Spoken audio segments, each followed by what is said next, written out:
for leaking classified national defense information.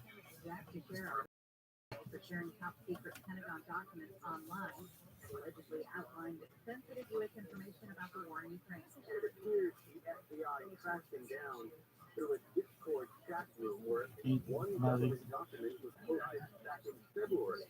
It appears Discord helped the FBI unlock the credentials of Teixeira's account. Aaron Kirsky says the FBI claims Teixeira posted the document a day after improperly accessing it from a government computer. A federal magistrate judge has ordered him to be held until a detention hearing next week.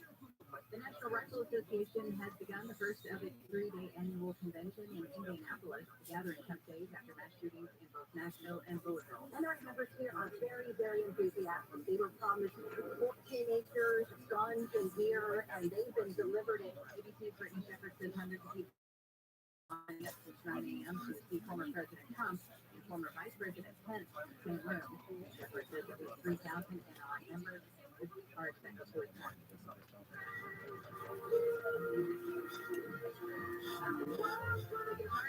From the Irish rock band, the Crips has died. Mark Sheehan died in the hospital today after a brief illness. The band is known for their song Hall of Fame. He was 46. In the city of Redondo Beach, may be getting new recreational facilities, including ever popular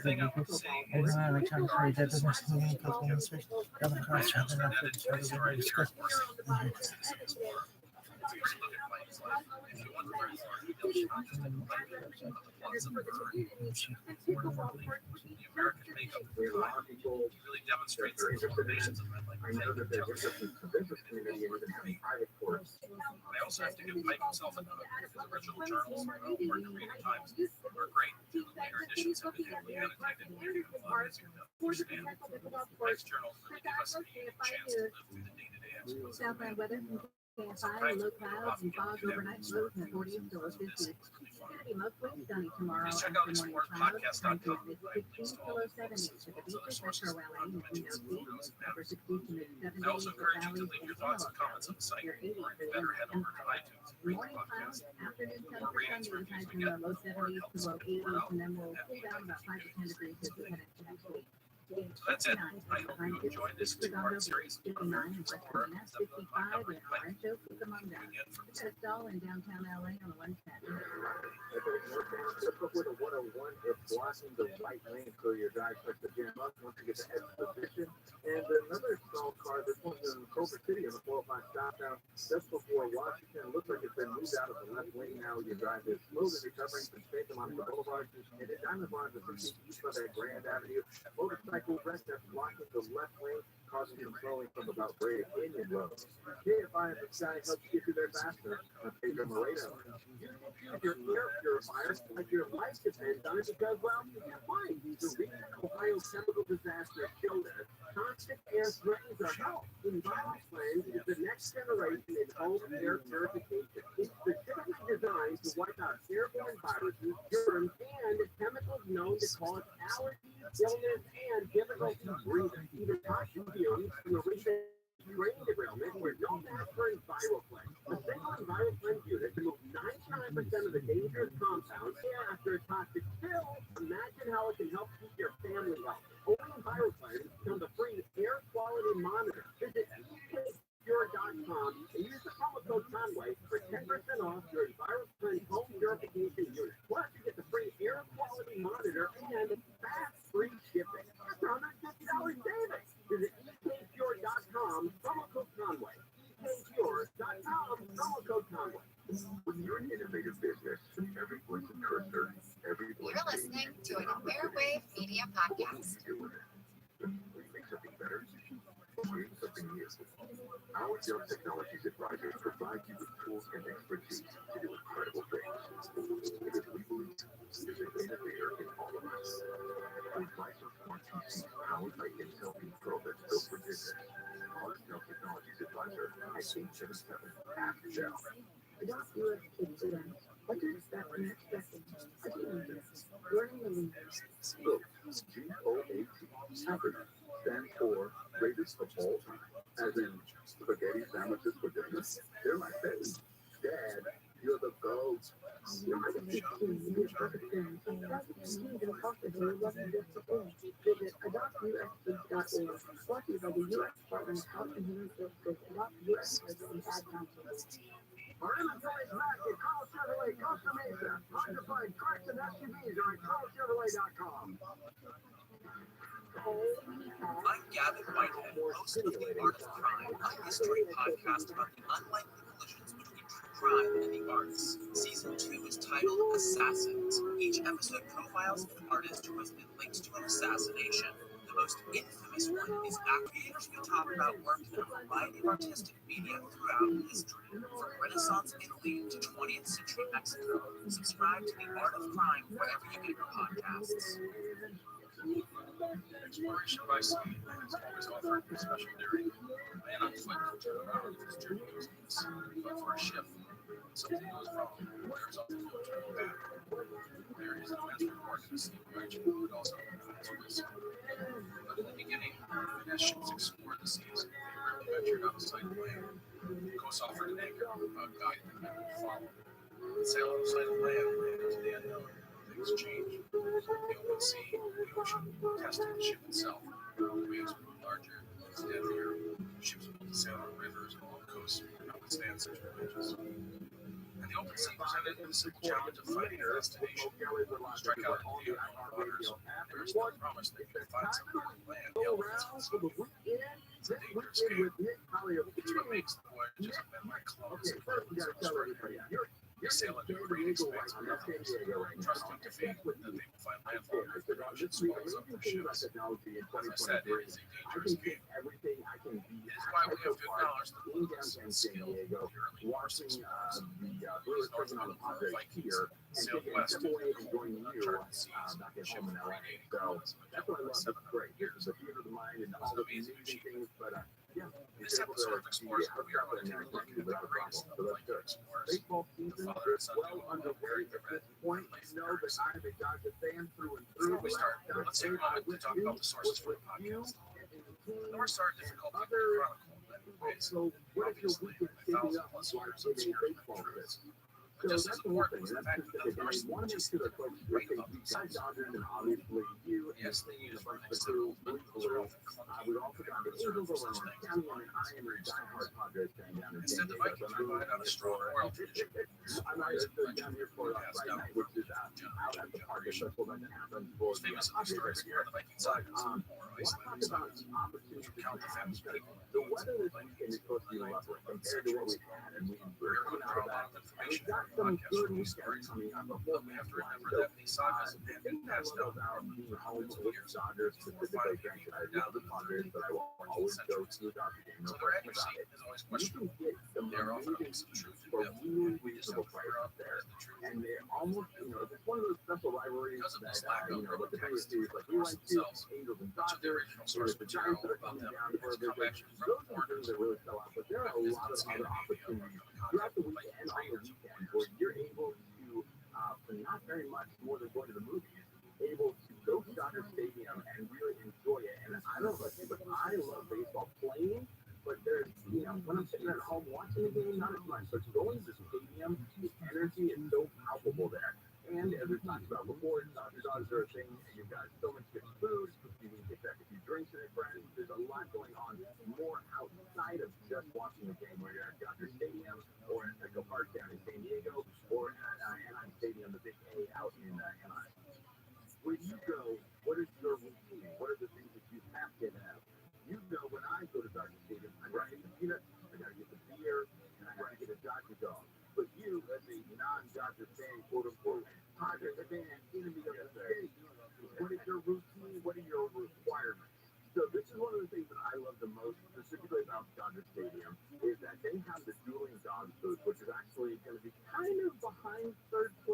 warriors.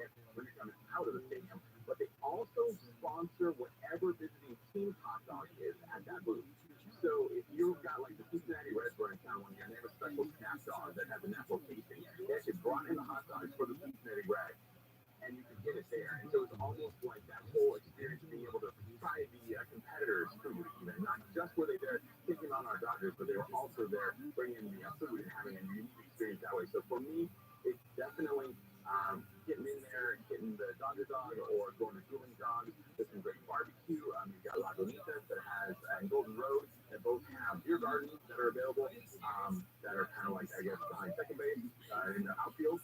So, yeah, there's so much going on at Dodger Stadium. Sometimes you have different music events that are happening as well. There's always tailgating that's happening in the parking lot. That's a whole different ball game. So, but yeah, for me, it's a lot of food. There's nothing wrong with that. Food, fun, sports, and so much more. Let's talk about fish. So yeah, fish. And real quick, I want to say two things for what to do for both Dodgers and the Angels. Two of the best promos that are coming up tomorrow. Jack Robinson jersey night, and it's not sold out yet for Dodger Stadium. So you always pick up tickets and get a Jack Robinson jersey. Also on Tuesday next week is Vince Scully jersey night, which is big for us broadcasters. Yeah. So that's a really epic night to be able to visit. And over in Anaheim at Angel Stadium, Friday the 21st, the next time they are at home, and it'll be Star Wars night. There's a DB8 and Mike Trout Bible bobblehead that's available that night. And then Saturday the 22nd, Sunday Otani t-shirt night, and they've got fireworks. So those are two really good things kind of to talk about that like big night-ish idea. Not just go through the game, but you're able to take some swag or enjoy a show. But going over to fishing, the Oregon run is underway right now in Southern California. And it's not just Southern California, but this runs pretty much up and down the coast for the entire state. So specific to a running run, it's a piece of fish that's kind of like a sardine, and it spawns on the beaches in the spring, summer months throughout Southern California, pretty much from San Luis Obispo County all the way down to San Diego County. So if you are anywhere from, let's say, like Malibu Surfrider Beach to the north-ish, or through San Clemente Pier City Beach in Orange County, you can actually go and see the grunion spawning. And it's a wild experience. Are you just or no? Look, I've been on grunion runs when I was in grade school as part of a field trip thing. So this is something that's very unique and specific to Southern California. They're typically, and you're able to actually, the unique part of it is you can actually fish with your bare hands. Now, this is a very interesting experience because you do have a fishing license, and you can get that, you can get details on it actually on the link in bio for me on Instagram this weekend with me. But you can, if you're 16 and older, you literally can go to the running run and you don't need a fishing rod for this experience. When the fish come up, and so what happens around either the full moon, which are the one that's coming out is going to be Cinco de Mayo on Friday the 5th, or the new moon, which is actually next week, so going to be on Wednesday, April the 19th. Those are the two times with the lunar calendar and when, the gravitational pull and everything, you're going to fish really come out every day to spawn. And when you go out there, I actually have a video on this weekend with me on Instagram where you can see it's just fish flopping around all over the beach, and it is wild to be able to walk out there. Now, there are certain areas where you will encounter, Long Beach has some campus students out there. Also, San Luis Obispo, Cal Poly San Luis Obispo, and Cal Poly Pomona do a special thing at some of the beaches in Orange County as well as Long Beach. And they're out there studying exactly what's going on with this spawning activity. So not only can you go out there and see this wild experience, you can fish, and they're really delicious. I don't know if you had them, but they actually are quite tasty. That's a no-go. But the no-go, it's a no-go. Got it. But yeah, so it's a very uniquely Southern California experience, and as we always love here, this weekend with Nick and Later with Motel, $20.99 is the way to go. And it's one of those opportunities where you're absolutely able to go out. It started last month. It runs through June. You can always check out Wild Fish and Game, which also that link is on my bio, my link in bio on Instagram. This weekend with Nick to get more details of when that's going down, and also some of those special events that are going on with Cal State Long Beach and Cal Poly San Luis Obispo and Cal Poly Pomona. We'll have more with this probably this weekend with Nick. KFI Sporting. It's Later with Oak Kelly. We're live everywhere on the iHeartRadio app now. Let's go to the KFI 24-hour newsroom at 8 a.m. Grocery prices in San Francisco and Hawaii are the most expensive in the U.S. The U.S. Government Accountability Office's prices in San Fran were up 12% from 21 to 22. The national average during that time was up 11%, to the highest prices seen for groceries since the 1980s. A student at Cal State Long Beach is facing charges for taking hundreds of photos and videos of people in restrooms, locker rooms, and other locations around campus. The 22-year-old student turned himself in back in February. So far, only 2 victims have been identified, so he's facing just 2 charges, but more could be coming. The Super Mario Brothers movie is smashing records. They've passed the $500 million globally mark. It's made more than $250 billion in, actually, not billion, $250 million in the U.S. alone, and it's expected to bring in another $58 to $66 million in its second weekend in theaters. We'll check some problems on the 60s next. Feel the greens. Most supplements out there, junk science. Is the extract. Feel the greens. Uses a whole organic fruit and vegetable, and that's why I use it. It's the truth. I use it every single day. I'm having great results on me. Great energy. I'm sleeping great. My blood pressure's down. I know that my vital organs are improving, like my heart, lungs, kidneys. My immune system is better. But here's the best part. Feel the greens. You don't have to take my word for it. You can find out for yourself. You can start using it, and I'll get you 15% off your first order at fieldofgreens.com. Just use promo code KFI. Start using it, and then you'll find when you go to your next doctor's appointment, if your doctor isn't over with the improvement in your health and your overall numbers, here's what you can do. It's a part of this Better Health Promise. You can return it all for a full refund. What are you waiting for? Let's all go together right now to fieldofgreens.com. And then input the code KFI. So one more time, fieldofgreens.com. You there? Good. Now input the promo code KFI. Look for some low clouds and fog overnight, clearing the sunny skies tomorrow with highs in the 60s to upper 70s, about the same for Sunday. Crash in Diamond Bar on 16. The Betty eastbound just before Grand Avenue involving a motorcycle has the right lane shut down, so the busy riders here coming away from Fairway Drive, Hollywood 101 southbound stop and go traffic once you get to Melrose. That'll stay busy until you get to the 110. And the work zone on the 5 southbound and Central right lane is shut down. It's set to reopen for you at 7 a.m. tomorrow morning. KFI in the sky helps get you there faster. I'm Pedro Moreno. This report is sponsored by Think It Up. Think It Up is an initiative to activate student-powered teacher-led learning projects. Students and teachers, how can you spark great learning experiences in your classrooms today?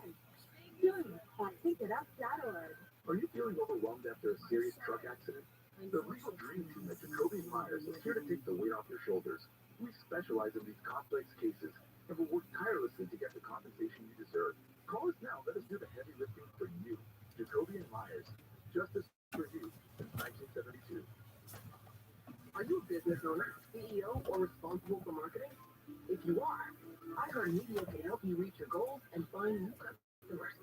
We reach more consumers in your target area than anyone else. And social. We love to show you how iHeartMedia can work for you. Get started today. iHeartAdvertising.com. That's iHeartAdvertising.com. What do you mean I can't write off freight in, wayfarers, and dolphin resorts? Those are the tools of my trade. Now there's conditions for disappearing. Rob Schneider, live May 25th.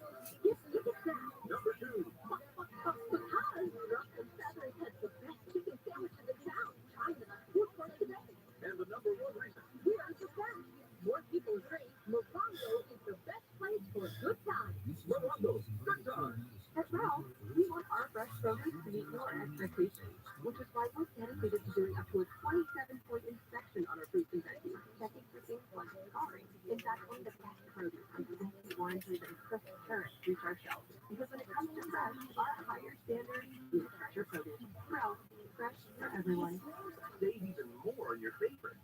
Simply mix and match 5 or more participating items and get them for just 99 cents each during our 99 cent You're sale listening going to on an now. Airwave Media iHeartRadio Podcast. gives you access to all of your favorite radio shows. It's early in the morning. All right, so check it out. Watch all of the once-in-a-lifetime events for 2023. iHeartRadio is for all the best free shows, all the rock for all the people, all the great podcasts for every interest. This is Freddie Prinze Jr. from the Wrestling with Freddie podcast. All of the mind-blowing content.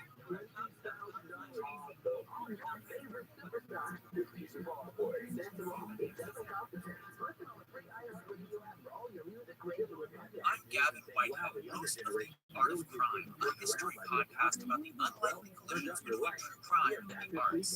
Season 2 is titled Assassins, which episode profiles an artist who has been linked to an assassination. The most infamous one is actor John Wilkes Booth, assassinating Abraham Lincoln. The creators will talk about work in a variety of artistic media throughout history, from Renaissance Italy to 20th century Mexico. Subscribe to The Art of Crime wherever you get your podcasts. Hello and welcome to Explorers. Today we are going to take a look at the life of American explorer and swimmer Zebulon Pike. Pike is probably most famous for his 1806 expedition into the newly acquired Louisiana Territory, traveling into the Rocky Mountains and discovering the headwaters of the Arkansas River to the commerce. But it would also be clouded with political intrigue, all of which makes it a great story. So let's get right to it. And we're going to start with part 1, Zebulon Pike. Zebulon Montgomery Pike was born in Leamington, New Jersey on January 5, 1779. He was quite literally a child of the American Revolution.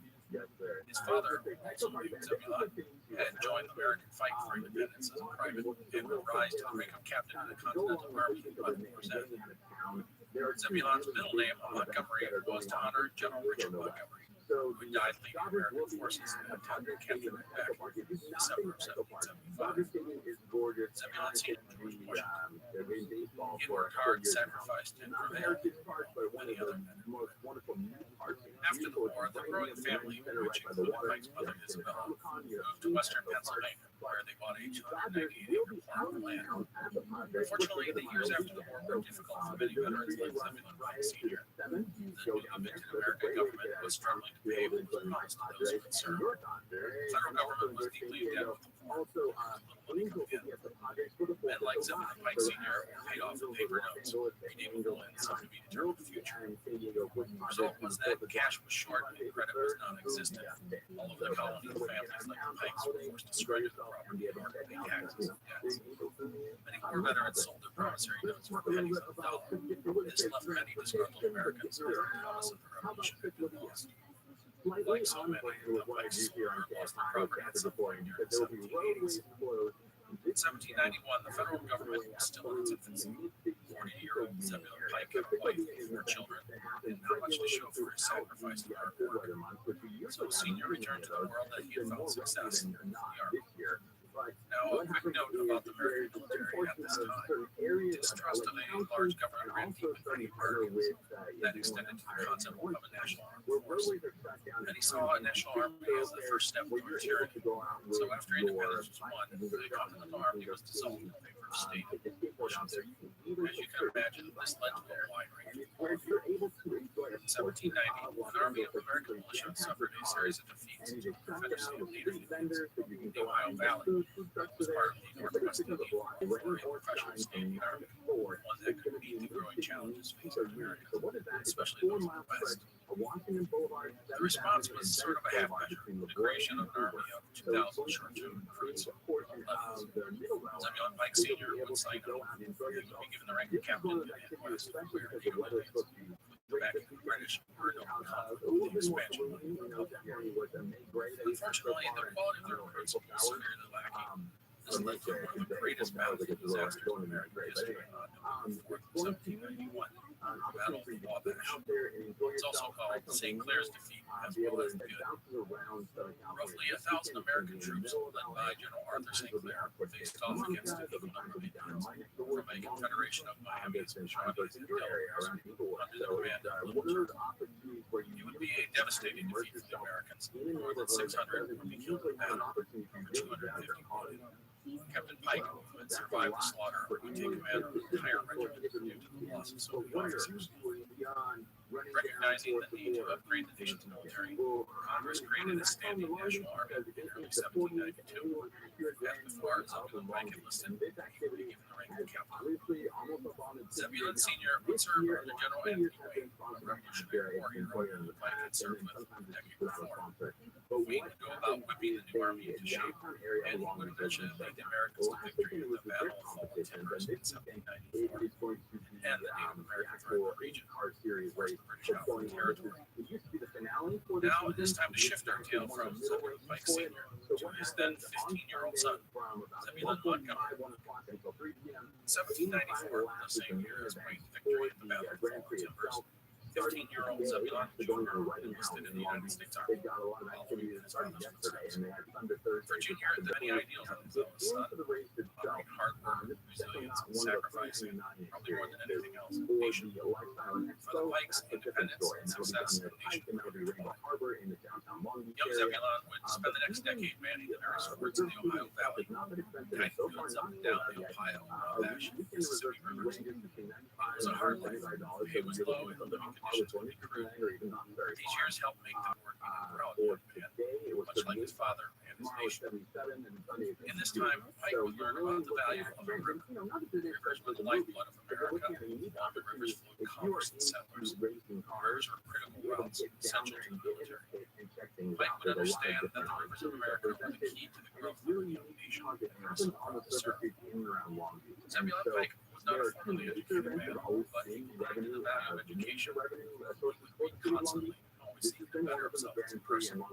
His favorite book was The Economy of Human Life, a popular song several of them published in the 1700s. The book championed Western enlightenment, education, family, religion, self-sacrifice. Pike even learned French. The book espoused virtues that were the kinds of things taught to Pike by his father, traits that he would strive to attain in his life.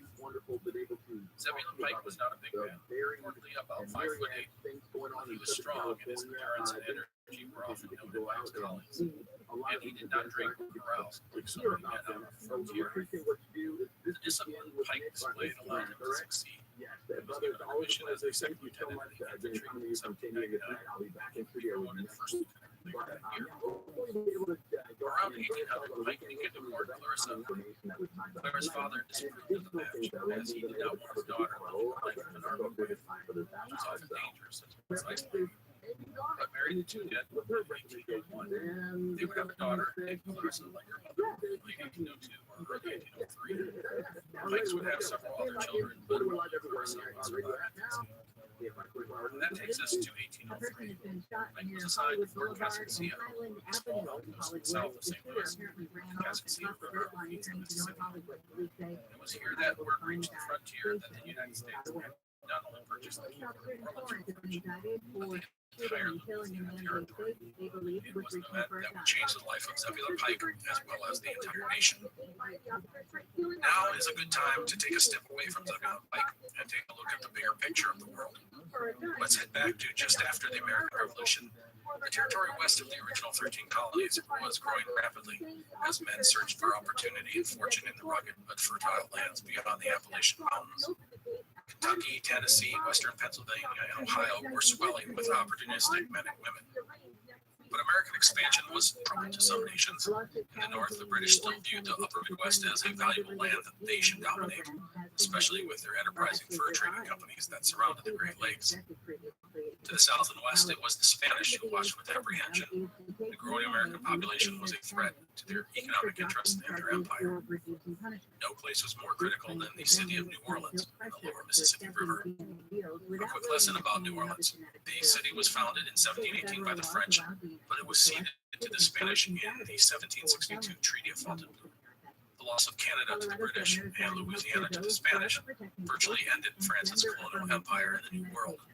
It should be noted that the exact boundaries of the land ceded to Spain were never really defined by the treaty, and that would cause issues later. In the 1780s, the Spanish saw the threat of the growing American presence in the West. They began to block Americans from using the lower Mississippi, as well as the port of New Orleans. The port, though, was critical for American trade.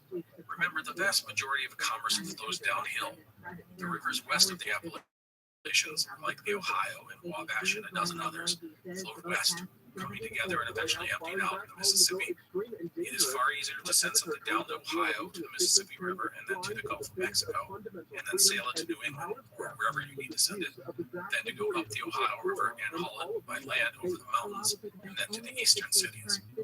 Thus, New Orleans was critical to the Western merchants. In 1795, the United States would finally strike a deal with the Spanish, the Treaty of Lorenzo, or Pinckney's Treaty as it was known, defining the boundaries of the United States and the Spanish colonies. And most importantly, it gave Americans the right to navigate the Mississippi River and deposit their goods in the port of New Orleans. So, all sounds good. But in Europe, other events were occurring that would reverberate in America. Napoleon Bonaparte had risen to power in France in the late 1790s, and he had begun to dream of reestablishing a North American empire. To that end, he reacquired Louisiana in 1800 in a secret deal with the Spanish. And again, as in 1762, the exact boundaries of the land he acquired were not detailed. Bonaparte next sent a large expedition to Haiti in 1801, with the intention of reclaiming the rebellious land, which only a decade before had been called the Western Hemisphere's most profitable colony due to the lucrative sugar trade. But Napoleon's dream of an overseas empire faded when his forces were defeated in Haiti. He knew Louisiana was easy pickings for another colonial empire, such as Spain or Britain. And with war brewing in Europe, he decided it was easy to rid himself of the colony and make some cash, rather than try and defend it. Thus, when the Americans came knocking with the idea of buying New Orleans, he instead offered to sell the upstart nation the entire Louisiana territory. The Louisiana purchase occurred on July 4th, 1803. The United States would gain over 800,000 square miles of territory in exchange for $15 million.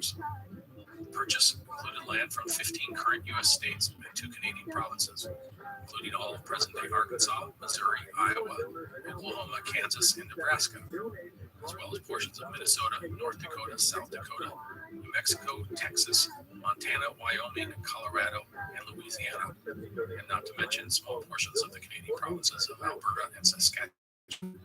That was a big buy. Hey, honey, I went out for New Orleans and came home with 800,000 square miles of stuff.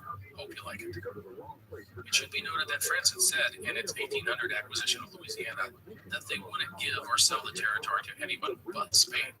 So Napoleon's deal was not necessarily on the up and up, and Spain was not happy. Also, let's remember, there are no real border definitions in many of these regions. Spain and France had never settled on specifics when they had swapped the colonies, and the French and Americans had not defined those borders either. So right off the bat, there were sovereignty disputes between Spain and the United States. Spain argued that the Louisiana territory wasn't anything more than the western bank of the Mississippi River in the cities of New Orleans and St. Louis. The United States, of course, saw this as a much bigger deal. But President Thomas Jefferson knew that just saying he bought the land from France was not enough. Jefferson understood that the United States, or any other nation, would need to stake tangible claims with settlements and outposts. To do that, you would first have to identify where to build forts and trading posts. You had to scout out good locations for settlements. You had to identify what lands were good for farming, what were good for mining, and so forth. This new territory would need to be explored and exploited via the great rivers. The Missouri, the Red, the Arkansas, the Platte, and so many others would provide the highways of commerce and civilization and liberty that Jefferson dreamed about. To this end, Jefferson decided to send out several expeditions to map out the big backyard he had just bought. The most famous of these was the Lewis and Clark expedition, which set out in 1804, heading up the Missouri River. But he also authorized 2 expeditions up the Red River in 1806.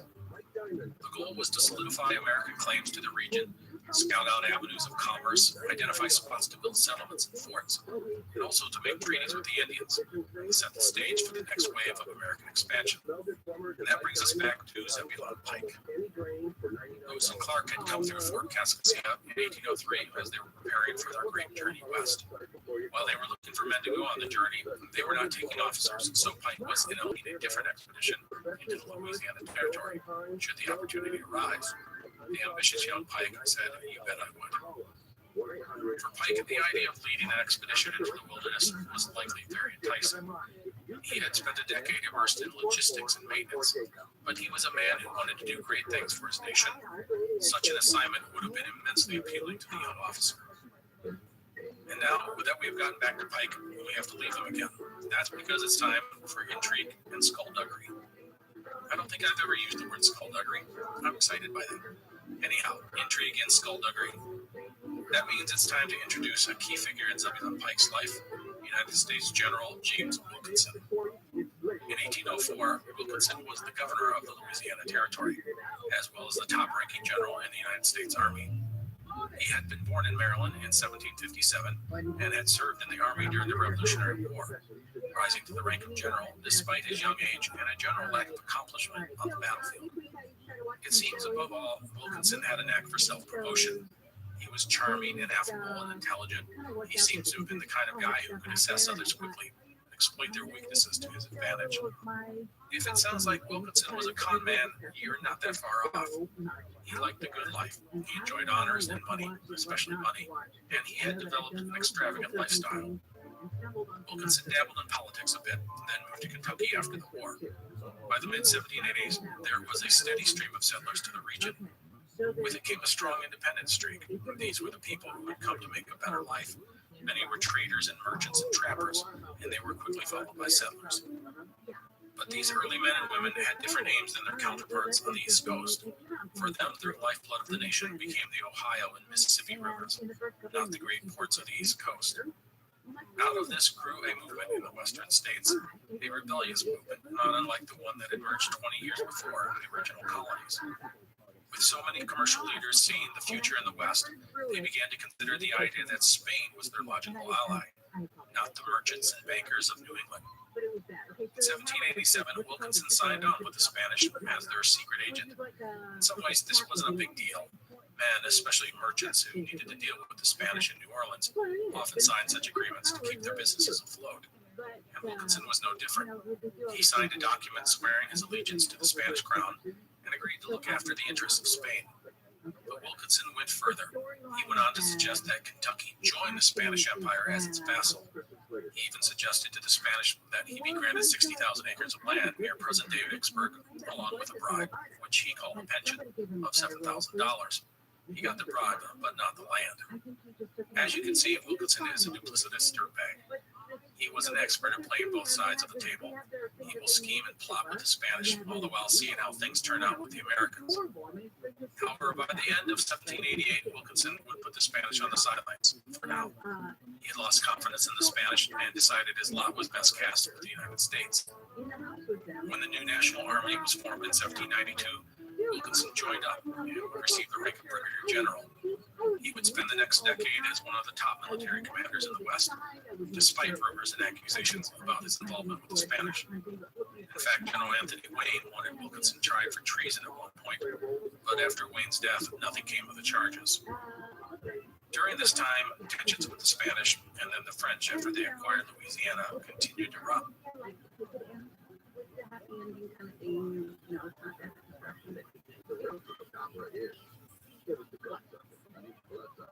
It's like a movie, man. You know, murdering kids and stuff.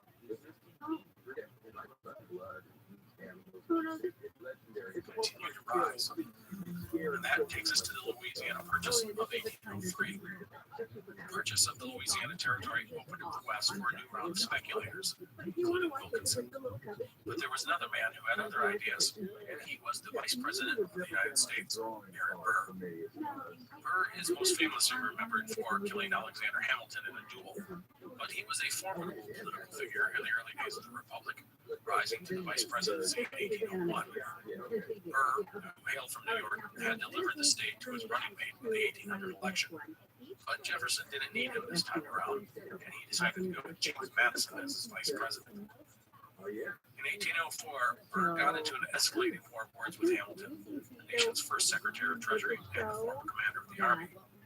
As mentioned, Burr challenged Hamilton to a duel, and the two met on July 11, 1804. Hamilton would be killed.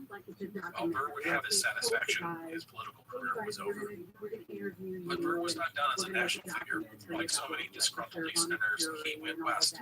He saw an opportunity in the new Louisiana Territory.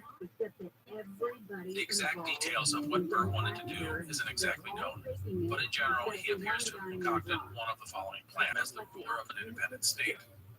Plan 2, assemble an army and provoke a war with Spain with the United States, which would allow him to seize significant commercial enterprises in the territory, specifically in Texas. For this, he needed allies, and what better ally than the head of the United States Army in the area, General James Wilkinson. The two were pretty much made for each other. Wilkinson was ever the opportunist, looking to take advantage of a situation to make himself a buck. And Burr was a desperate man, but one still with significant influence. The Burr-Wilkinson conspiracy is fascinating, but I'm not going to get too much into it here.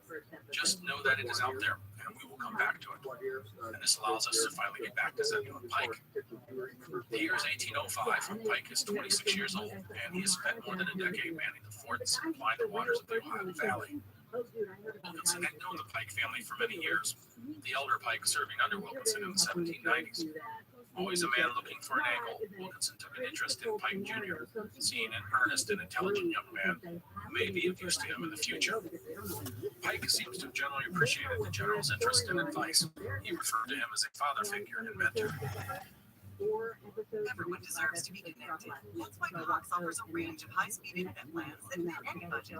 Stream, chat, and stay connected at an incredible price. It's fast, reliable internet for everyone. You're probably thinking, wait, what? But yeah, it's true. Learn more at cox.com/ACP. Non-transferable one for household application. Eligibility decisions are made by the FCC. The guy's gonna recognize it. Well, they put him in there as In all human history, there are few stories like that of ancient Egypt. On the banks of the Nile, these people created one of the most enduring and significant cultures. Their tale comes to life in the History of Egypt podcast.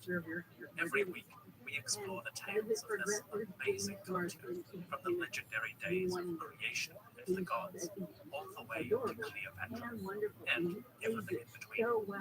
The History of Egypt podcast is written and produced by a trained Egyptologist. We go much deeper than your average documentary or magazine plot to uncover tales of life, great endeavors, and the amazing arc of a mighty kingdom. The History of Egypt podcast is available on all podcasting platforms, apps, and websites. Come, visit ancient Egypt. Experience a legendary culture. Yeah, it's on 3D. So, yeah, that's a lot. So, with Jefferson sending out Lewis and Clark in 1804 and other expeditions in the queue, Wilkins decided to get into the game. In June of 1805, Wilkinson arrived at Fort Massac, where Pike was stationed. The general had exciting new orders for the young lieutenant. I know, now you're thinking that Pike can head west. But no, Wilkinson's orders were for Pike to lead a contingent of men up the Mississippi River. The Mississippi? Yes, the Mississippi River. Pike is most famous for his exploration of the West. But before we go there, we're going to follow the man on his first mission, which, while not as well known, is still very important. Pike's mission was to head up the Mississippi River. Along the way, he was to negotiate treaties with the Indians, try and broker peace between warring tribes, identify good locations for forts and outposts, and to deter illegal trading. He was also to map the river, note the minerals, the animals, the Indians, anything of military, scientific, or geological value. Finally, if possible, he was to locate the headwaters of the Mississippi.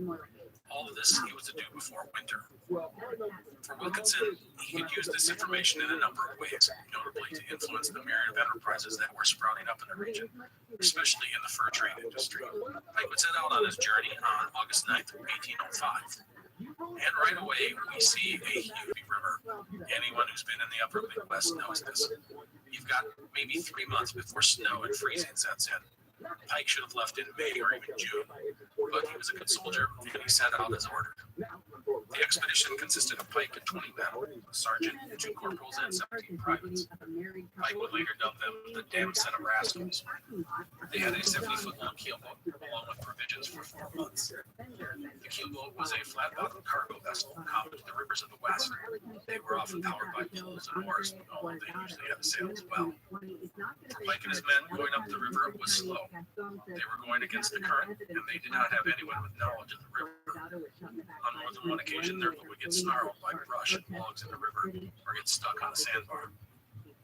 Pike frequently walked along the shore with his rifle, hunting when possible, as he was one of the expedition's better shots. In late summer, the traffic down the river was steady, as Indians and traders brought furs to St. Louis and beyond. Pike, who later published an account of his trip up the Mississippi, reported seeing merchants in boats, Indians in canoes, and signs of camps along the river. By the way, Pike's journals recounting his expedition, which he published in 1810, are a wonderful source material. Pike was meticulous and detailed. He was, however, not a good writer, and it shows. It is loaded with lines like, "Caught 2 perch today." It's not the most riveting tale, but thankfully other writers have used his work to make a more compelling narrative. Pike and his men made slow and steady progress north. On August 21st, they encountered their first decent-sized group of natives, a band of displaced Sauk Indians. Pike had dealt with Indians throughout his military career, but here he was more on their turf than his own.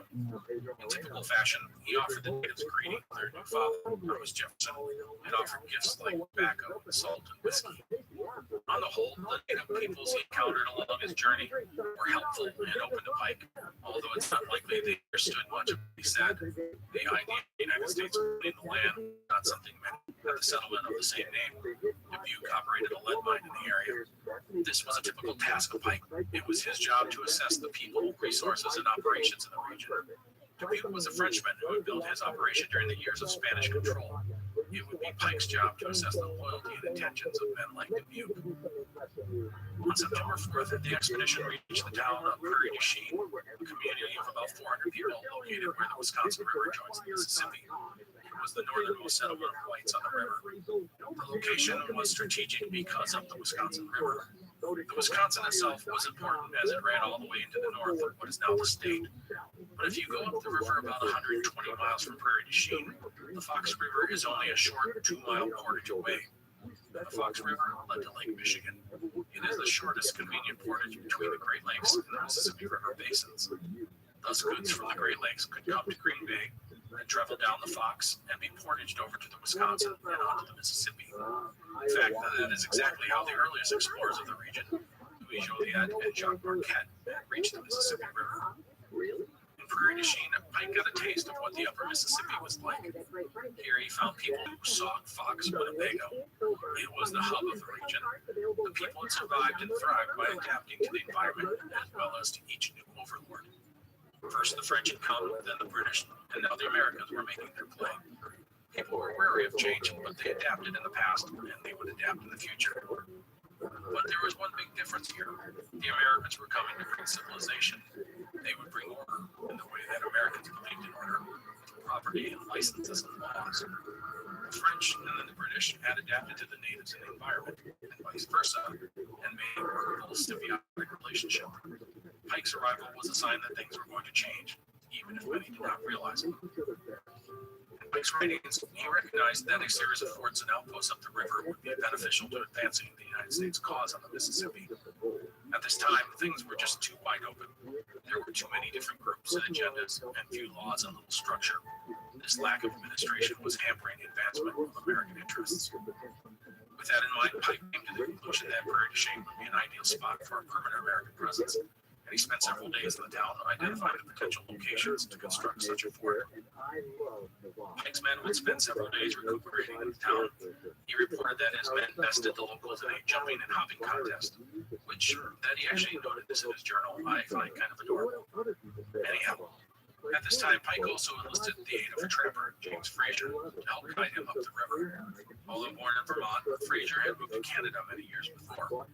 He would help Pike swap his keelboat for a pair of barges, which were not so big or unwieldy, and thus make it easier to navigate up the river. He also arranged for a guide and an interpreter to join Pike going north. The expedition would leave Prairie du Chien on September 9th. Their next stop would be a Sioux village.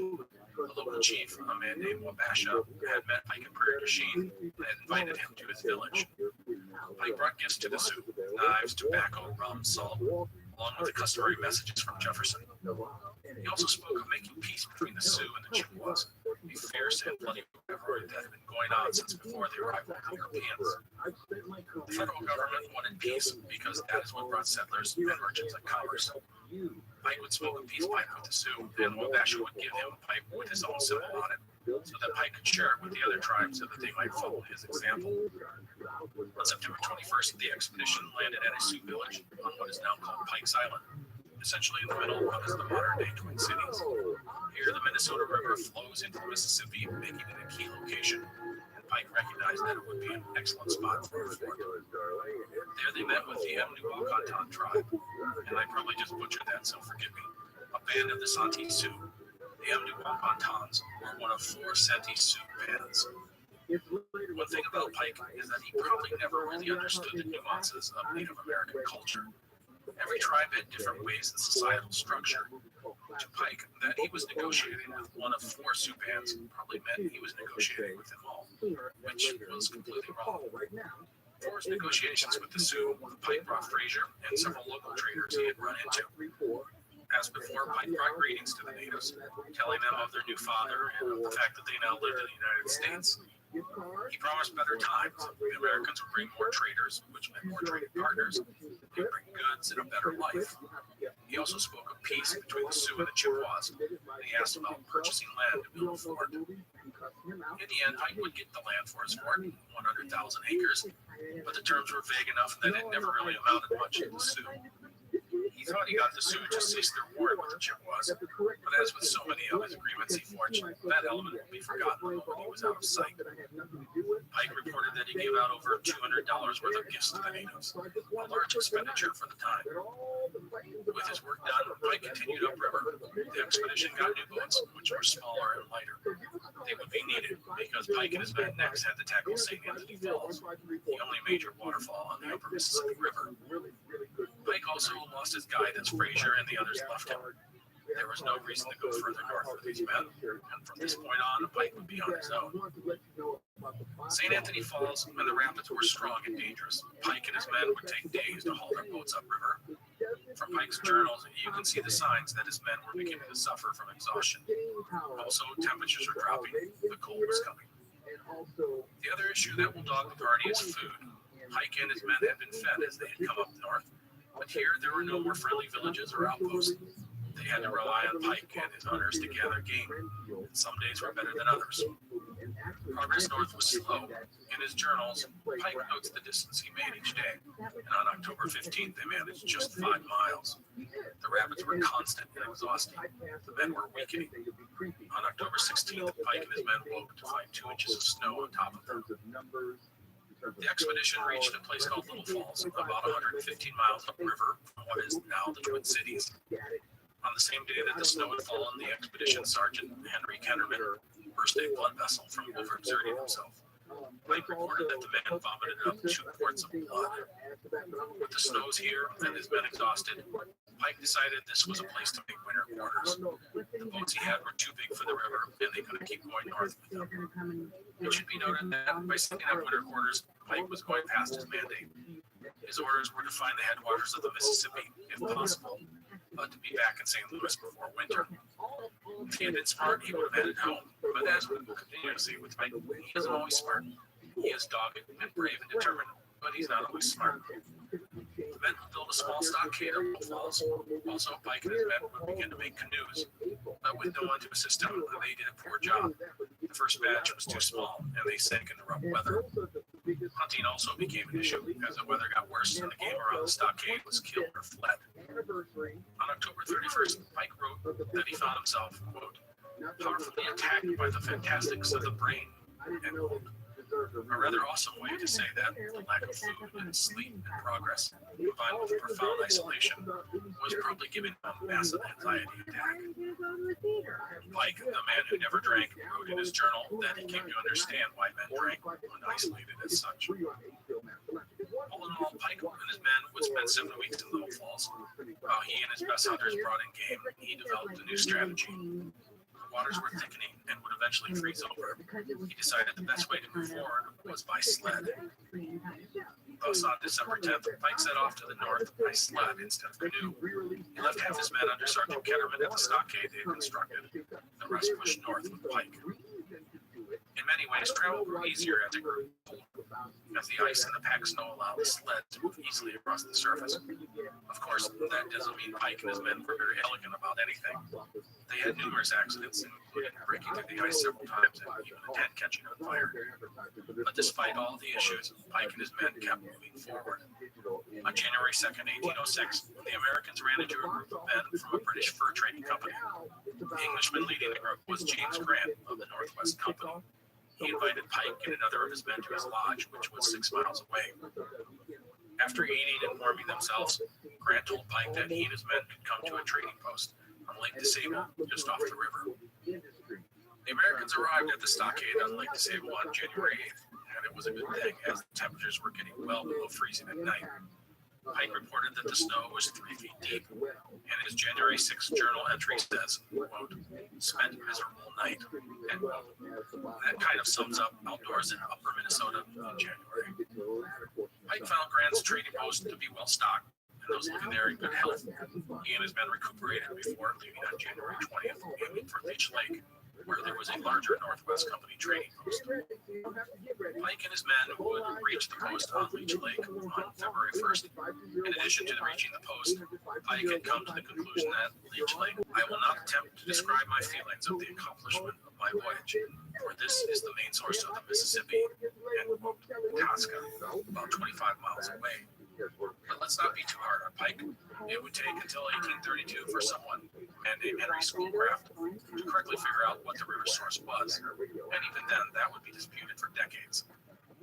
So Pike had found his headwaters, and he had come to the Northwest Company's trading post on the lake. It was an impressive fort, 13-foot high walls, 150 feet on each side, with 3 gates. Pike would find out that the post had 109 men on the payroll. The leader of the establishment was Hugh McGillis, a trading partner in the Northwest Company, and the director of the Fond du Lac Department. The post was just one part of the Northwest Company's fur trading empire, which ran from the St. Lawrence River to Hudson Bay, to the Rocky Mountains, to the Great Lakes, and the Mississippi River. Based in Montreal, it was larger than any other fur trading entity, except for the famed Hudson's Bay Company. It should be noted that the Northwest Company's presence on American soil was completely illegal. A good host, McGillis fed Pike and his men and gave them clothes more appropriate for the harsh weather. The entire expedition spent several days recuperating. The fort was well stocked with supplies. Pike even borrowed books from McGillis, reading some Shakespeare during his stay. Pike would eventually travel around the area in a sleigh with McGillis, learning as much as he could about the company's business and tactics and plans. He also interviewed trappers and traders and Indians that he came upon. In his time, Pike took many notes, made many observations. Some of those observations disturbed him. On February 7th, Pike would deliver a letter to McGillis accusing him and the Northwest Company of operating without a license, not paying taxes, giving liquor to the Indians, and generally promoting British interests over those of Americans. More than anything, Pike recognized the advantage the British had over the native peoples. As Pike had seen in Prairie du Chien, they were interdependent on each other. The natives brought furs, the British brought goods they desired.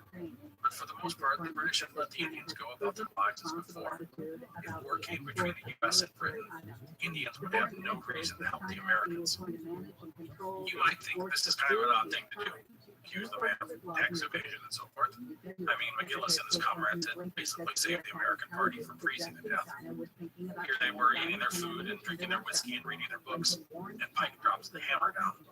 Oh, and one other thing we can't forget about.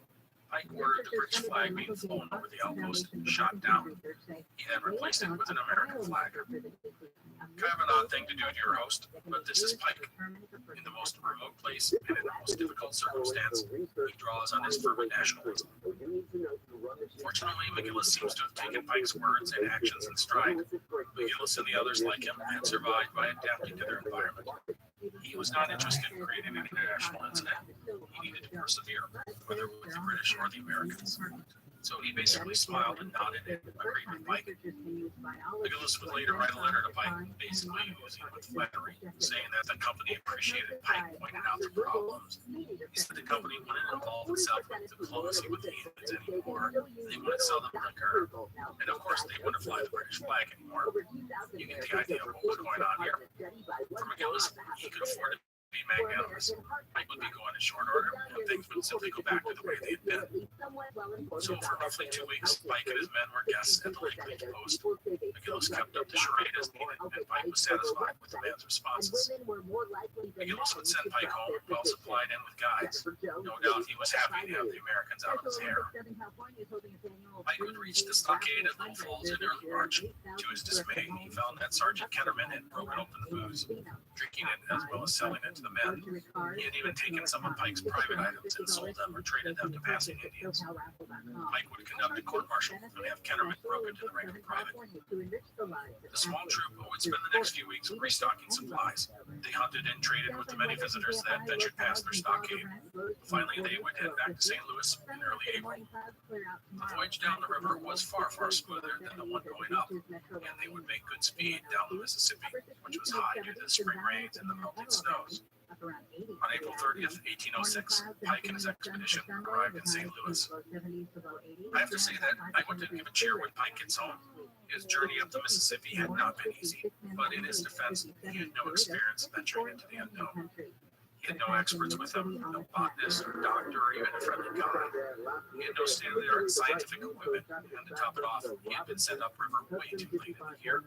For Pike and his men, there was a lot of learning on the job, and they had done the best that they could. Of course, it was far from a perfect endeavor. Pike had blundered his way through things at times. He probably would have died had it not been for the help of others that he met along the way. In his dealings with the Indians as well as the British, he had mixed righteousness and idealism with the tag of a bull in a china shop. Pike had been sent on this journey to do several things: map the Mississippi up to its head river, Indians and non-Indians, scout out locations for forts and outposts, and he could buy land when deemed necessary. He was also to work out peace between warring Sioux and Chippewas, and he was cracked down on the unlicensed trading in the region. If you look at the list, Pike had done a lot of that, at least sort of. Pike might have believed he had done it all, but reality was much different. The Sioux and the Chippewas would go right back to fighting, and the British traders would go right back to doing what they'd always done. And Lake Leech was not really the headwaters of the Mississippi. And we can't forget that Pike had ignored orders by not returning the previous fall. But it was a foul that Wilkinson and the government were forgiven for, because there were many positives in Pike's karma bank. He had acquired land for a fort. The American government would build Fort Snelling in 1819 in the modern-day Twin Cities on the spot that Pike had selected. By the way, if you are ever in the Twin Cities, I highly recommend visiting Fort Snelling, as it still stands, and it is a wonderful historical site. It's high up on the bluff with a commanding view of the area, and you can see why Pike selected it. Also, the Army would build a fort in Prairie du Chien, one of the sites recommended by Pike. When Pike ventured up the Mississippi, let's be honest, exploring the unknown is not a lot of what he was doing. These areas had been visited many times by many people. What Pike would do with his expedition was connect many of the dots within the region and put it into a perspective that would help the growing American government. Pike's descriptions and observations were immensely valuable. If you look at his documents, you'll see what looks like a complex Excel spreadsheet. He diligently took temperatures, kept track of prices of goods up and down the river, took notes of the kinds of furs that were available, recorded the names and numbers of the Indians they had encountered, and a whole lot more. And his observations about the British and how they had immense influence on the natives was spot on. Again, he drew a bigger picture of a world that was only known in small bits and pieces. And finally, for all of Pike's bumblings and occasional poor decisions, he did get his men home. 21 men left St. Louis, 21 men returned. Well done, Zebulon. So Pike was back in St. Louis, and it was a city ripe with plotting and skullduggery. Pike's mentor, General Wilkinson, was knee-deep in political intrigue with the former Vice President, Aaron Burr. Rumors and innuendo were flying across the frontier. But Spain was inevitable in many people's eyes. But Zebulon Pike would have little time to relax and enjoy a reunion with his family. That is because 3 days after returning to St. Louis, our friend General Wilkinson had a new gig for Pike.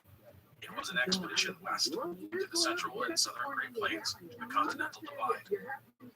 Next time, Pike sets out west to explore the Louisiana Territory amid rumors of war, treason, spying, and plotting. It will be an arduous journey that will threaten the lives of his entire expedition. Thank you for listening. I will see you next time as we include the life of American explorer Zebulon Pike. First, tell me how you are doing. Everyone deserves to feel connected. Learn more at cox.com/ACP. Not for one browser, notification code, which is okay by the FCC, and other restrictions apply. The French Revolution set Europe ablaze. It was an age of enlightenment and progress, but also of tyranny and oppression. It was an age of glory and an age of tragedy. One man stood above it all. This was the age of Napoleon. I'm Evan Rummage, host of the Age of Napoleon podcast. Join me as I examine the life and times of one of the most fascinating and enigmatic characters in modern history. Look for the Age of Napoleon wherever you find your podcasts. You're listening to an Airwave Media Podcast. What if you could be fresh, delicious meals at home without the stress of planning, prepping, or cleaning up? Introducing Tomala. Tomala is a first-class guide process that makes eating well effortless. Like buying a countertop smart oven with delivered meals. Just scan a QR code and cook dinner. First, choose from a variety of chef-crafted meals delivered weekly to your door. When you're ready to eat, just do 1 minute of easy prep. Next, scan your meal's QR code with the Tomala smart oven, while the oven automatically switches between modes and temperatures for the perfect cook. Just sit back and relax. Your food's ready in 25 minutes or less. No shopping, no cleanup. We'll simplify mealtime today with Tomala. Go to Tomala.com now to save $150 on a Tomala smart oven when you agree to order meals 6 times. That's TLVMALA.com. Promo apply automatically to checkout. Tomala, eat well efforts. Tomala.com. I'm Gavin Whitehead, host of The Art of Crime, a history podcast about the unlikely collisions between true crime and the arts. Season 2 is titled Assassins. Each episode profiles an artist who has been linked to an assassination. The most infamous one is actor John Wilkes Booth, assassin of Abraham Lincoln. The creators we talk about worked in a variety of artistic media throughout history, from Renaissance Italy to 20th century Mexico. Subscribe to The Art of Crime wherever you get your podcasts. Welcome to Explorers. This is part 2 of our series of American Explorer, Samuel Montgomery Pike. Last time, we left Pike in St. Louis in the summer of 1806, preparing for a journey into the Louisiana Territory. The previous year, Pike had ventured up the Mississippi River, exploring and documenting the people and places at the behest of his mentor, General James Wilkinson. Pike had done a commendable job considering the circumstances, and he had gained valuable experience. But before Pike strikes out west, let's set the stage for things to come, because there are political intrigues going on that need to be understood. In 1806, the tensions between Spain and the United States were running high. The Spanish viewed the growing republic as a threat to their colonial empire. They disputed the borders of the Louisiana Purchase and resented incursions of traders and merchants into their lands. At this time, Spain was a massive empire, encompassing much of South and Central America, the Caribbean, plus the southwest region of North America, modern-day Texas, New Mexico, Arizona, and California. And they also controlled Florida, plus territories in Africa and Asia. But the size of the Spanish Empire was a crumbling behemoth. Many of these regions were bubbling cauldrons of revolution, with a restless population that saw themselves less and less tied to the mother country with every passing generation.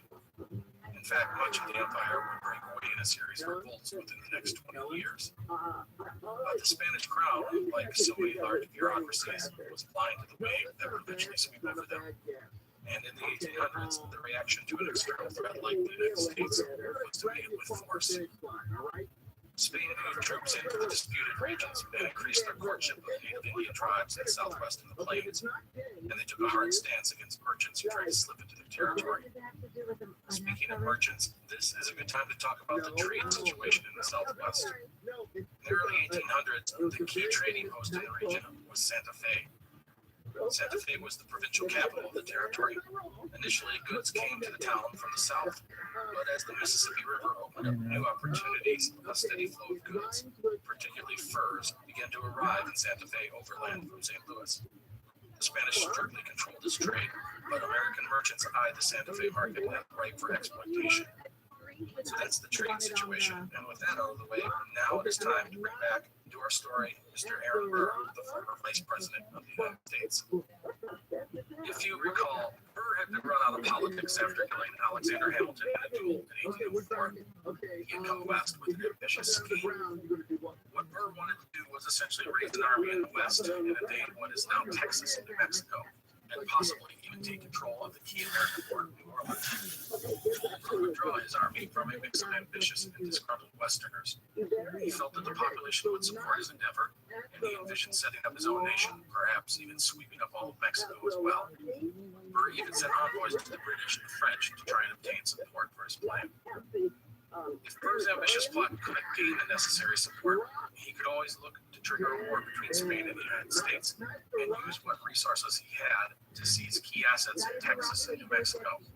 He could make a fortune out of that.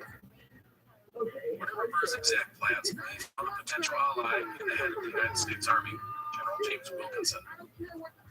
Wilkinson, as we have described in our previous episode, was a classic con man.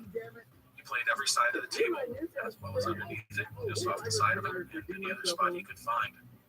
Wilkinson had, in fact, been taking bribes from Spain for nearly 20 years, even flirting with the idea of handing over the Kentucky-Tennessee region to Spain in the 1780s. In 1806, he had been actively engaged with the Spanish authorities, feeding them inside information, offering them advice, and generally looking out for their interests in exchange for cash. He had alerted the Spanish to the various expeditions being sent out by President Thomas Jefferson. The Spanish would turn back one expedition that had gone up the Red River, and they made several attempts to stop Lewis and Clark, but would fail with them. All this makes for a volatile situation, and into this mess, Wilkinson sent out another player, Zebulon Pike, a 26-year-old American officer. Pike's expedition had several objectives. His first task was to lead a group of 51 Osage Indians to their home on the Osage River. The Osage had been captured by the Potawatomis, and the United States had ransomed them. By returning the Osage to their homes, Jefferson was attempting to demonstrate the goodwill as well as the power of the United States. There was also a delegation of 8 Indians, Pawnees, Osages, and Otoes, who had been visiting Washington and were returning home. The purpose of their visit had been sort of a goodwill tour, but ultimately it was Jefferson's way of showing off the might of America. He wanted the native leaders to go home and recount their journey to their tribes and impress upon everyone the greatness of the United States. In addition to returning the natives to their homes, Pike was to negotiate treaties with the Indians that he encountered, including the Pawnees and the Comanches. The Comanche were especially of interest as they were seen as the most formidable warriors in the West. They had been allies of the Spanish for decades, and the Americans wanted them on their side if war came to the region. Pike was also to map the Arkansas and Red Rivers, including finding their sources if possible. During his journeys, he was to gather data along the way, much like he had done the previous year when he went up the Mississippi. He was to find out the size of the Indian populations, note the types and numbers of animals, take environmental readings, collect unique specimens, identify good spots to build forts and settlements, that sort of thing. He was also instructed to take note of how a trade route to Santa Fe could be established. And finally, he was always to keep an eye open for any information that could help the United States if war with Spain was to break out. It should be noted that Pike's expedition was authorized by Wilkinson, not Thomas Jefferson. And this is an important distinction. You need to ask yourself, what was Wilkinson's reasoning for sending out Pike? Was it more than just a scientific and exploratory mission? Perhaps Wilkinson was trying to spark a war with the Spanish. What better way to do that than to send a military expedition deep into the Louisiana territory, not far from Spanish settlements? Such an incident might give Wilkinson and Aaron Burr a reason to hatch their plot. Although we should note that Wilkinson, in his orders, specifically told Pike to avoid contact with the Spanish and play dumb if he ran into them. Another idea was that Wilkinson's interests may have been commercial. As noted, the Santa Fe market was seen as a potential gold mine. Perhaps the general's eyes were on that prize. And what was Pike's hand in all of this? Was he just a soldier following orders, or had he become actively involved with Wilkinson and even Aaron Burr? Some of Pike's actions will make you wonder, and people have debated his role for he was innocent of any skullduggery, and I tend to agree.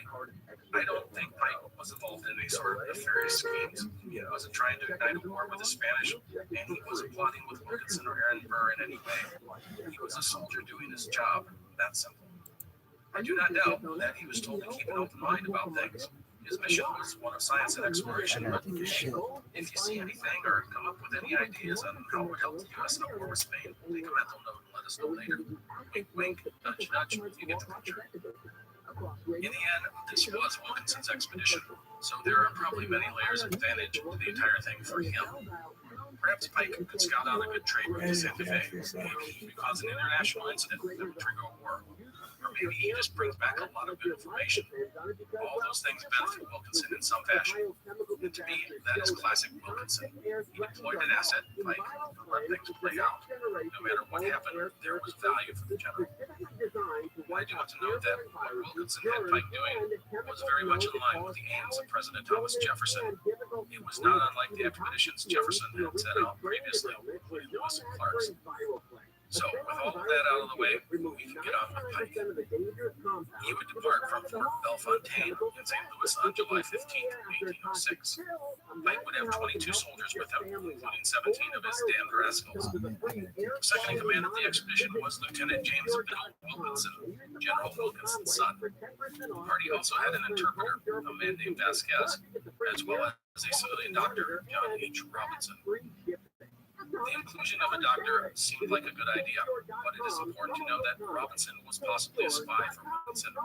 There is no doubt he will fulfill an important function on the expedition, but there are some decisions made later by Robinson that will raise eyebrows, so stay tuned.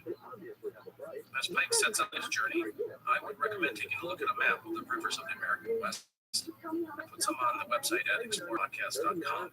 It might help you follow along our journey to know where the Red, the Osage, Arkansas, the Missouri, and the Rio Grande all exist. They play parts in our tale.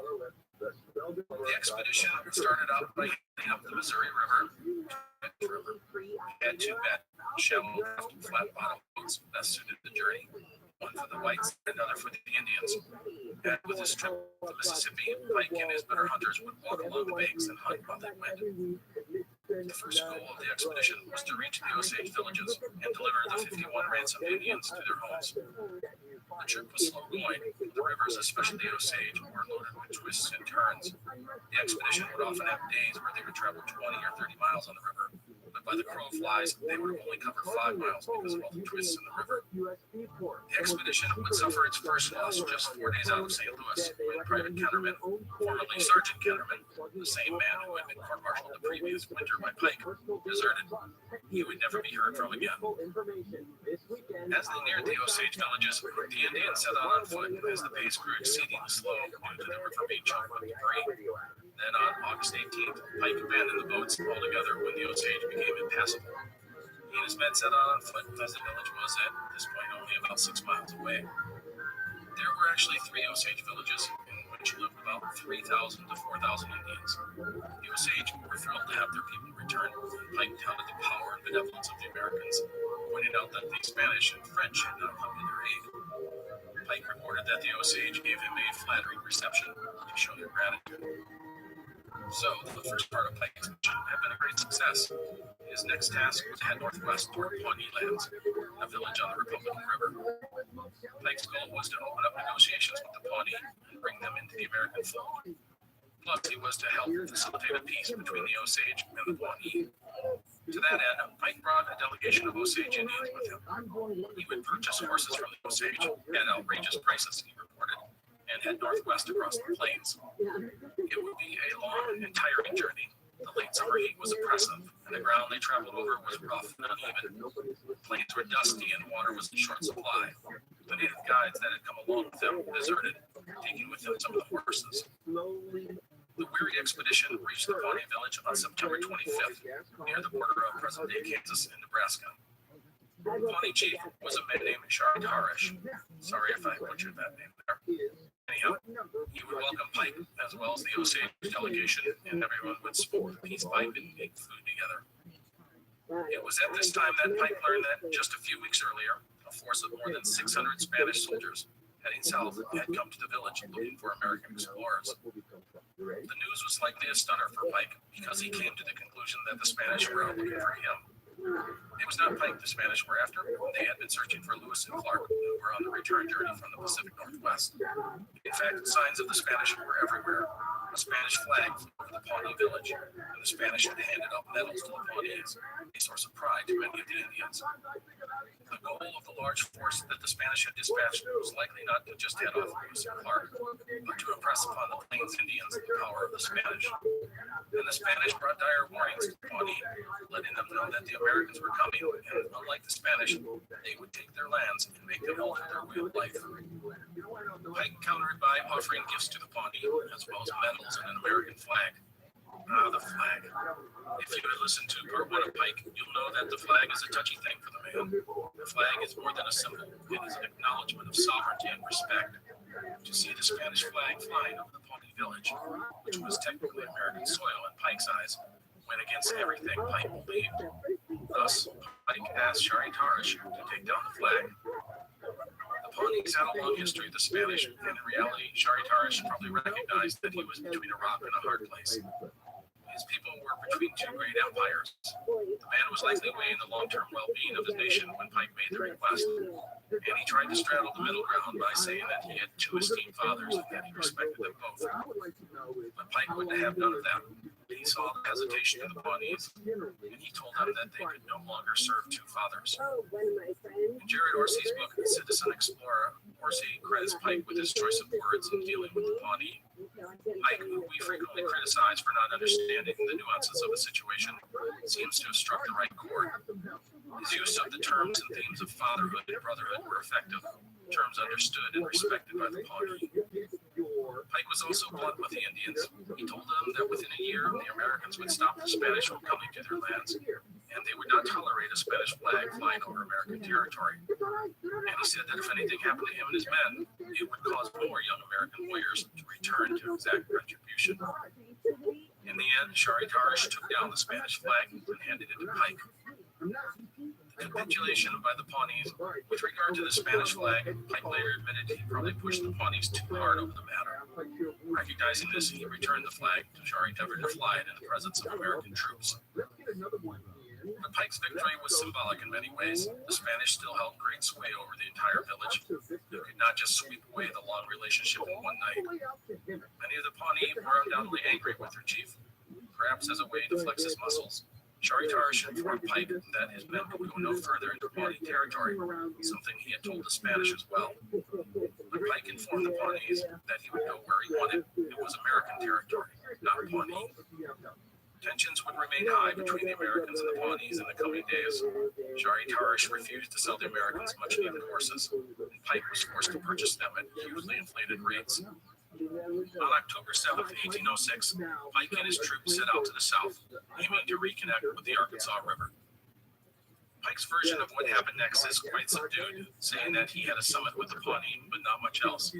But several years later, in 1811, an Indian agent interviewed Shari Tarish, who gave a much more dramatic rendering of the incident. The chief said that 500 Pawnee warriors had assembled to stop Pike.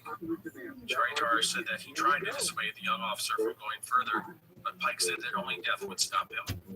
In the end, it was Shari Tarish who blinked, saying that he would feel himself a coward if he destroyed Pike. It was, after all, 525. The agent who had interviewed Shari Tarish, George C. Sibley, said that when he was there in 1811, the village still spoke of the brave young American visit 5 years earlier. And so the second step of Pike's mission into the Louisiana Territory was complete. He had come to the Pawnee village and, at least in his mind, struck an accord with the Pawnee. The Indians had recognized American sovereignty. By doing so, they were acknowledging that they would not go to war with the Osage, and they would reject future Spanish overtures. But again, how much of that really happened is another story. But Pike's visit did lay the groundwork for American expansion. Pike and his band headed south, aiming to connect with the Arkansas 600-plus men leave a lot of lines of passage even a few weeks later. In mid-October, Pike reached the Arkansas. The plan all along had been to break up the party at this point, with one group heading down the river while another went up. The men would remain 10 days building canoes, and on October 28th, Lieutenant Wilkinson, 5 soldiers, and the remaining Osage guides headed down the river. They would have a difficult journey, but they would successfully reach the Mississippi River and return home. That left Pike with 15 men on horseback. He turned up the river, determined to find the headwaters of the Arkansas. He was also keen to make contact with the Comanches. On November 15th, Pike sighted what appeared to be a small blue cloud to the west. This was his first glimpse of the Rocky Mountains, or what were called the Mexican Mountains. The party gave 3 cheers at the sight. The blue cloud he spotted was what Pike would call One note about Pike with regard to judging distance. He will frequently underestimate how far things are away, just how high the mountains were. It was as if the sheer scope of the mountains in the wide open west, something he had never experienced, distorted him and his men's judgments. It is not an uncommon issue for people in similar situations, and it will cause Pike problems in the future. Before we take Pike and his men into the Rockies, let's do a quick trip back east and see what's up with our friends James Wilkinson and Aaron Burr. In the spring of 1806, the Spanish had been sending troops into Texas in case of war with the United States. Throughout the summer, tensions escalated, and by fall, a conflict seemed imminent. A Spanish force crossed the Sabine River, which marked the border of modern-day Texas and Louisiana, putting them within striking distance of New Orleans. For his part, Aaron Burr was busy raising men and money to hatch his scheme of spearheading an invasion of Texas once war began. But at this point, General Wilkinson seems to have lost his faith in Burr. The former vice president was being accused of many things, including treason, and people were wary of the man. Wilkinson's name was being bandied about in the same sentence as Burr's, and the general was worried where this was all heading. He seems to have sensed that Burr was a bad gamble. In October, Wilkinson received a coded message, supposedly from Burr, in which Burr stated that he had between 500 and 1,000 men ready to move once Wilkinson gave the word. The letter said that he would seize Louisiana, Texas, and Mexico and set up a new kingdom, Burr at the head, and Wilkinson as his second in command. This infamous letter was likely not actually from Burr, but whoever did send it, one of Burr's lieutenants or allies, offered Wilkinson an opportunity. Wilkinson doctored the letter so as not to implicate himself, then sent it on to the president, warning him of Burr's plot, and thus casting himself as an innocent and a patriot.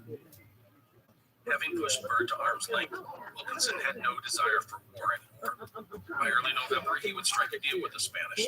The two forces would withdraw their armies a safe distance, the Spanish to the western side of the Sabine, and the Americans to the town of Natchitoches, roughly 50 miles away. We would diffuse tensions, and Aaron Burr's chances of igniting a war with Spain fell to next to nothing, as the federal government, now aware of Burr's plans, would unalert. Within a few months, Burr would be in jail, facing charges of treason. So the tensions between the Americans and the Spanish were on the back burner. Time to get back to Pike. The expedition moved on, following the Arkansas River west and heading toward the Rocky Mountains. Pike was still following the trail left by the Spanish force that had preceded him. On the 18th of November, the expedition halted to hunt. They would kill 17 bison in a single day, then spend the following day cutting up and preserving the meat, enough for another month. Several days later, Pike encountered a band of 60 Pawnee, a war party returning home. Pike offered the Pawnee gifts, tobacco, knives, and flints, but the Pawnees wanted more and proceeded to ransack Pike's camp. Pike ordered his men to arms, and he got on his horse and threatened to shoot the next Indian who touched their baggage. It was a dangerous situation, one false move could have been a melee, and the Americans were badly outnumbered. But Pike was lucky, and the Pawnee were not in a mood to fight. They left, but they took many items with them, including canteens, swords, and axes. Pike was furious about the incident, seeing it as nothing more than common highway robbery. He felt humiliated that a savage, in his term, had been able to simply take something off his person. On November 23rd, Pike ordered a stockade built at what is present-day Pueblo, Colorado. The Mexican mountains were before him, and Pike decided that the coolest thing in the world would be to climb to the top of the Grand Peak, which was about 50 miles to the north. Pike, Dr. Robinson, and privates John Brown and Theodore Miller set off north. Pike expected to reach the mountain in a mere afternoon, ascend to the summit, and return the following day. His lack of accurately estimated distance and height was going to be an issue here. It would take the men 2 days to reach the base of the foothills. That was their first mistake. But their second mistake was much more dangerous. Pike and his men thought that they could climb the peak and return in a single day. Thus, they cached their supplies, including most of their food and blankets, and headed up. Pike and his party were likely around the 6,500 foot mark when they began their ascent. It was not an easy climb. The men would struggle up all day and be forced to spend the night in a small cave without proper clothing, blankets, or food. The next day, they would continue on, and that morning they came to the peak of what is now called Mount Rosa. Pike had expected the Grand Peak would be right next door, but it was here that he realized he was at least 15 miles away. Again, that whole inability to judge distances was really messing him up. The summit of Mount Rosa is about at the 11,500 foot mark. Pike was no doubt disappointed in not reaching the top of the Grand Peak, but in reality, it was a blessing. If he had actually been climbing the Grand Peak, he would have been tempted to try and reach the summit. That might have been deadly. There was no food to be had at that altitude, and in late November, the cold and the snow only get worse the higher you go. A small detachment would return to the camp at the base of Mount Rosa, where they would eat for the first time in 2 days. The next day, they would head back to the stockade, reaching it after a 2-day march. At this point, nearly December, it would have been entirely reasonable for Pike to head home. He had not found the headwaters of the Arkansas or made contact with the Comanches, but snow was beginning to fall as winter approached, and the expedition was not prepared for extreme cold. They did not have winter boots or coats or gloves, and as noted, supplies were dwindling. Let's be honest, the mountains were kind of the rough border for the Louisiana Purchase. If Pike wanted to go further into them and follow the Arkansas, he was taking a risk. This was Spanish territory, and if he was discovered, it could lead to dire consequences. But as with the trip up the Mississippi, we will find just how dogged and determined Pike can be. He had a task before him, where he would go. Pike thus resumed his trek up the Arkansas River on November 30th. The Arkansas cuts into the mountain, and the elevation rises with each day. It was not long before snow and cold became an issue. The men were forced to cut buffalo hide into makeshift moccasins to replace their boots, which were beginning to fall apart after months of wear. On December 5th, 1806, the party reached the Royal Gorge, near what is now Canyon City, Colorado. Here the Arkansas breaks off into several streams. Pike didn't know which was the main branch of the river. Also, the trail left by the Spanish force they had been following had disappeared. The Americans broke up into smaller parties and spent more than a week scouting each of the options before discovering what they thought were signs of the Spanish heading up the northerly stream trail. Pike should have followed the river into the Royal Gorge, but he seemed to have been convinced the best route to follow was the one the Spanish had taken. Perhaps the river was low at that point, and he thought the Royal Gorge was the main route of the Arkansas. Who knows? In his journals, he reports following a stream north, so maybe he felt that since the Spanish were following the stream, that was the best route to take. Again, if there was ever a time to turn around, it was now.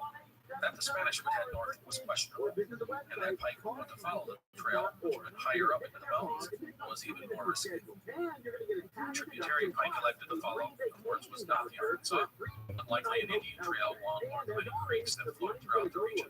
But Pike did not know this, so overland they went. On December 14th, the party came to a wide frozen river. Pike guessed correctly that it was the South Platte River. Again, I recommend taking a look at the map on explorerspodcast.com just to get an idea of where Pike is within the sea. The party would follow the South Platte upstream for 2 days, reaching the South Park area, a flat, high-altitude mountain prairie region. But here, there was nowhere else really to go. South Platte's river source was here. Pike could see that the river emerged out of the nearby mountains. Also, Pike reported seeing a large host of Indians in the area. He estimated 1,000 of them, mostly Comanches and Kiowas. In reality, Pike was lost. He realized he had likely been following signs left by Indians, not the Spanish. The region was now covered in snow, his food was running low, and several horses had died. Some of the men's rifles had burst in the cold, and there was no obvious trail to follow here. Pike had no desire to engage a large force of Indians, so Pike did the sensible thing and turned around. The expedition descended to South Platte for a day before leaving the river and heading into the Mosquito Range to the southwest. His hope was that he could find Red River once he crossed the mountains. It was a risky move, and they found a wide flowing river. All these rivers are probably kind of confusing right now, but again, keep it simple. Just remember that Pike has been following the Arkansas. At the Royal Gorge, he followed a stream north. That was not the Arkansas.